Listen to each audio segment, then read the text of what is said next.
देखिए, बुनियादी बात इस वक्त हमारी मईशत में जो बेहतरी आई है, नंबर 1 स्टॉक एक्सचेंज गैर मामूली, नंबर 2 बैंकों का मुनाफा गैर मामूली, और नंबर 3 रेमिटेंसेस गैर मामूली। ये तीनों से हमारी मईशत को नुकसान हो रहा है और होगा, और सलामती को भी नुकसान होगा। इसके अलावा कहीं कोई पायदार बेहतरी नहीं है। ये तीन मैंने आपको बता दी। खराबियाँ: मईशत की शरह नमू सुस्त, खित्ते के कुछ ममालिक से आधी, टैक्सों की वसूली का हदफ हासिल नहीं, तिजारती खसारा जो है वो पिछले के मुकाबले में दुगने से ज़्यादा इंपोर्ट्स है हमारी एक्सपोर्ट की, जो माजी में इतना कभी नहीं था। इस साल इस तरीके से तो हमारा जो तिजारती खसारा है इन मुद्दत में 6 महीने में तकरीबन $5 अरब बढ़ गया। जारी हिसाबात जो पिछले साल $2 अरब प्लस था, अब $2.5 अरब माइनस होने जा रहा है। तो सवाल ये, तजारती खसारे भी बढ़ा, गुर्बत भी बढ़ी, बेरोजगारी भी बढ़ी। तो हम चाहते क्या हैं, पहले तो ये तय कर लें। अब आपने भारत की मिसाल दी, और मैं समझता हूँ ये इतनी आम नहीं है जितना कि हम उछाल रहे हैं, क्योंकि इसका मकसद जो है गालिबन ये है कि हमें ज़्यादा से ज़्यादा एक्सपोर्टर्स को और उनको मराहत मिल जाए। उनका एडवर्टाइजमेंट भी अखबारों में आ गया, हुकूमत के बयान भी आ गए। मैं तो एक कौम को एक बात बताना चाहता हूँ, हमारा जो चैलेंज है वो ये है कि किस तरीके से पाकिस्तान की में ऐसी तेज़ रफ्तार शरह नमू हासिल की जाए जो खुद इंसारी पर मबनी हो और जिसके समरात में अवाम का हिस्सा मिले। हम इसका उल्टा कर रहे हैं, बिल्कुल उल्टा कर रहे हैं। अब आपने भारत की जब मिसाल दी, तो मैं आपसे ये अर्ज कर दूं कि भारत दुनिया की इस वक्त जो है वो 5वीं बड़ी मईशत है। भारत का जो शरह नमू है अमेरिका से भी ज़्यादा है, और यूरोपियन यूनियन से भी ज़्यादा है, और चीन के अलावा एशिया के मुल्कों से ज़्यादा है। इसका मतलब ये है कि वो दुनिया की तीसरी बड़ी मईशत बनने जा रही है। क्या हमारे पास ये सलाहियत नहीं है कि हम भी अपनी मईशत को ले जा सकें? अब हुआ ये है कि भारत में जो ये तीसरी बड़ी मईशत बनने जा रहा है, तो अमेरिका भी उससे की नाराज़गी मोल लेने ही चाहता है, उससे खुश रखना चाहता है। रूस भी उसको खुश रखना चाहता है। चीन ने भी कह दिया वो हमारा दोस्त मुल्क है, और यूरोपियन यूनियन भी उनको खुश रखना चाहता है। उनकी आपकी कितनी रेमिटेंस, कितनी एक्सपोर्ट है जो मुतासर हो जाएंगी? मैं एक फिगर देना चाहता हूँ, पाकिस्तानी कौम गौर कर ले। पिछले 14 वर्षों में पाकिस्तान की बरामदात में जो इजाफा हुआ है वो सिर्फ $7 बिलियन, $7 अरब का आपका इजाफा है। मुतादिद मरतबा जो है हमने बेनिफिट दिए, कंसेशंस दिए, सब कुछ दिए, $7 अरब का हुआ। रेमिटेंसेस में इजाफा $27 अरब का है। ये देख लीजिए, ये दोनों खसारे का सौदा है। तो मैं तो जब ये सोचता हूँ कि जब अभी भी मुतालबात भी आ गए हैं बिजनेस कम्युनिटी के बड़े बड़े, तो मैं जब उनको देखता हूँ तो मेरी रूह कांप जाती है।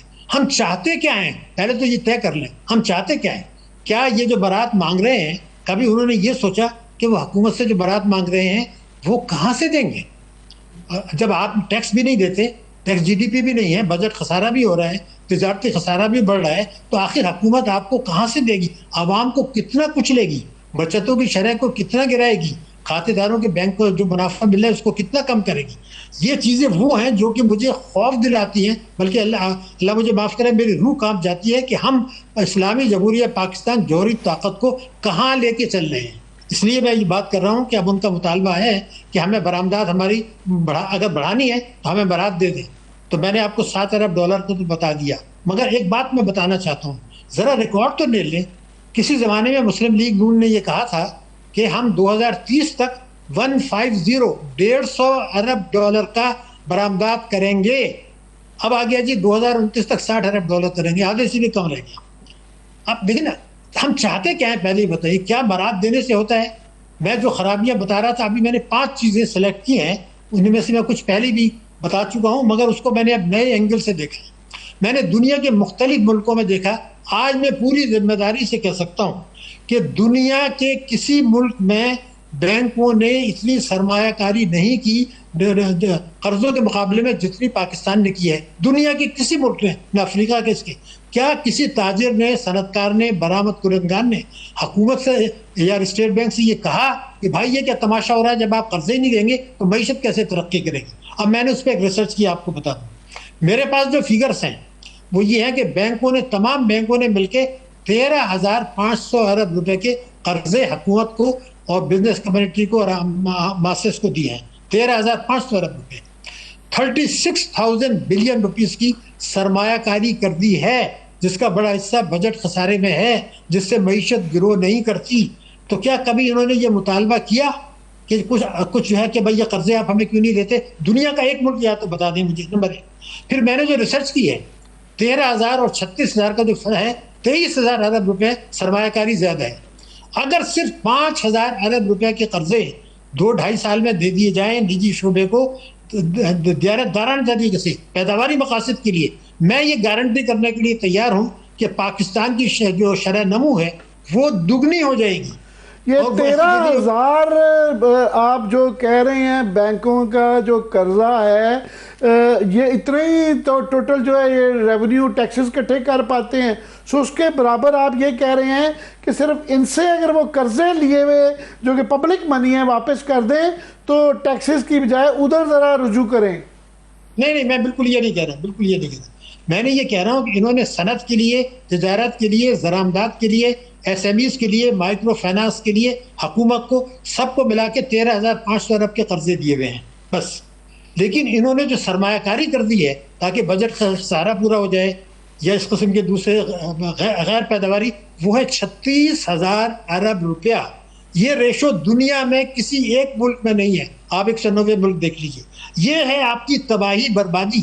तो मैं ये कह रहा हूँ कि जो उन्होंने 13,000 के कर्जे दिए हैं, 13 अरब के, इसके अलावा अगर 5,000 अरब रुपए के कर्जे आवाम को दे दिए जाएं, माइक्रो फाइनेंस को दे दिए जाएं, एक्सपोर्ट को दे दिए जाएं, तो गारमेंट वालों को दे दी जाएं, घरेलू खवातीन को दे दिए जाएं, तो हमारी मईशत की शरह नमू दुगनी हो सकती है, हमारी किस्मत बदल सकती है। मैं ये पूछना चाहता हूँ कि ये 13,500 क्यों दिए आपने? आप तो तिजारती बैंक है, आपका काम तो कर्जे देना है, हुकूमत की सरमायाकारी नहीं करना। ये गठजोड़ है। एक मैंने आपको मिसाल दी, मगर मैं दूसरी मिसाल अब देने की कोशिश कर रहा हूँ।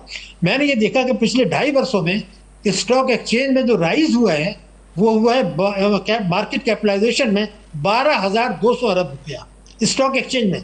लेकिन इसी मुद्दत में पाकिस्तान में शरह नमू सुस्त हो गई, गुर्बत बढ़ गई, बेरोजगारी बढ़ गई, तिजारती खसारा बढ़ गया, टैक्सों की वसूली का हदफ हासिल नहीं हुआ और आपका मईशत मुश्किलात का शिकार हो गई। तो मुझे ये बताया जाए कि जिस पॉलिसी के तहत स्टॉक एक्सचेंज में 12,200 अरब रुपए की मार्केट कैपिटलाइजेशन हुई, मईशत की कॉस्ट पर, सलामती की कॉस्ट पर, उसका फायदा किसने उठाया और ये क्यों हुआ? ये मेरी दूसरी मिसाल है। तीसरी मैं देना चाहता हूँ कि बैंकों के जो खाते हैं, ये मैं वो बता रहा हूँ जिससे हमारी किस्मत बदलेगी। और अगर भारत के पीछे अमेरिका भी भाग रहा है, चीन भी भागना शुरू कर रहा है, यूरोपियन यूनियन भी भाग रहा है, तो हमारे पीछे भी भागेंगे। हमारे पास भी 5,000 अरब डॉलर के मिनरल्स मौजूद हैं, लेकिन हम करना नहीं चाहते हैं। तो मैं वो खराबियां बता रहा हूँ कि ये क्यों हो रहा है, हमारे पीछे क्यों नहीं भाग रहे। तीसरी मिसाल ये है कि देखिए कई करोड़ लोग हैं जिन्होंने बैंकों में खाते रखे हैं, नफा नुकसान में शिरकत। जुलाई 23 में उनको मुनाफा मिला था 20.5%, 100 रुपए पे 20.5 रुपए। अब आप देख लीजिए आज कोई 31,000 की डिपॉजिट है।